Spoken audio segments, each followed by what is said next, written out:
Remember our friend, the Nomad, which I gave a Captain Kirk reference to, or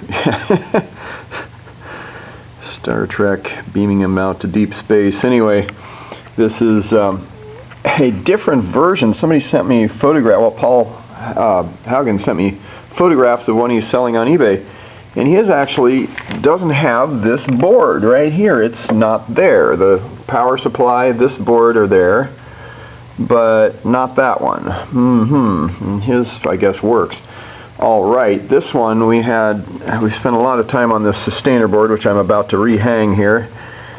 The tremolo board here, little tune up there, and got the tremolo speed works fine. The vibrato speed, I guess, is fixed. Only the tremolo is variable on this, I found out. And the fuzz board, I think it's linked to the tremolo right now. If you put the tremolo on, it gives you a little fuzz, but the fuzz switch does nothing. And these two switches, or two pairs I drew in there that are the fuzz, those pairs of wires, and that other one goes over here to the, well, let's see, that one goes over to one of these. Anyway, don't know why. I'd love to see a schematic of this thing. I think somebody changed a bunch of stuff. Now, over here, we have some tone filters, obviously, and I had to pull these off to get enough level to make the sustainer work. And it really, I like the tone better without it right now anyway, so I'm like, whatever, somebody can deal with it and find the schematic eventually, hopefully. Yeah, quite a piece.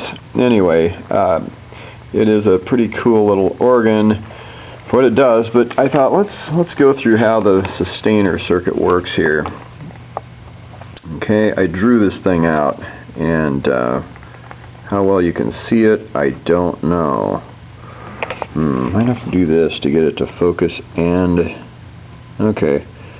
Yes, can everybody turn your head sideways? Class, we will all turn your head sideways. Thank you. Okay, yeah, this isn't so hot. Let me get a white background. That might work better. I know. Yeah, that'll work really good. No, illuminate it. Okay.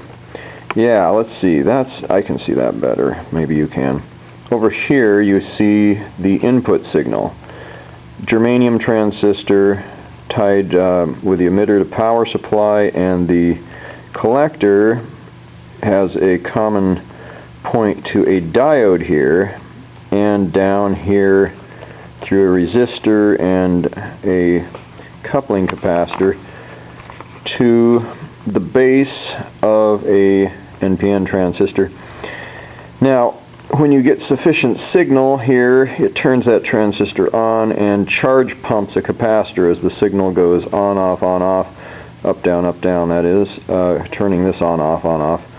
It charge pumps this capacitor up in voltage, and it feeds another transistor here, then a more smooth level that hopefully just turns it on to a 2.7 K through 15 volt, which means you have 5 milliamps of current it needs to do. It's a 150 gain transistor. Shouldn't take that much. However, we had, with those tone filters hooked up, only enough signal here to just barely start to turn something on. It was the most cruel hoax imaginable, and I was trying to strain pulling this resistor, doing all kinds of things to amp it up as much as I could. And it was a epic design interactive thing, and they had also hooked up this wire for the collector of this transistor down here. They had hooked that to the sub voltage here that has a 220 ohm in series, so it actually oscillated with that at times. So anyway, yeah, I hooked that up back around to where it should be. I cut the trace. That was a design flaw. There's no reason you would want that to interact. I don't think there. You should have a steady voltage source. You want to put all the charge you can onto that capacitor, I think. But anyway, so turns this one on. When it turns this one on, it shorts the signal to ground, or the voltage to ground there, and makes it so there is no voltage available to flow charge through this diode. And then if, oh, come in! Alright, minor interruption there. Somebody had to mop the room next door. Okay, now we were over here explaining that this diode here, my fingers over here, put these back in my pockets. Okay, there we go. This diode right here makes it so that if this goes low over here, that no current can flow back to that path, and instead it has to go through the sustain resistors, which are selectable by the switch on the panel. You can go either one.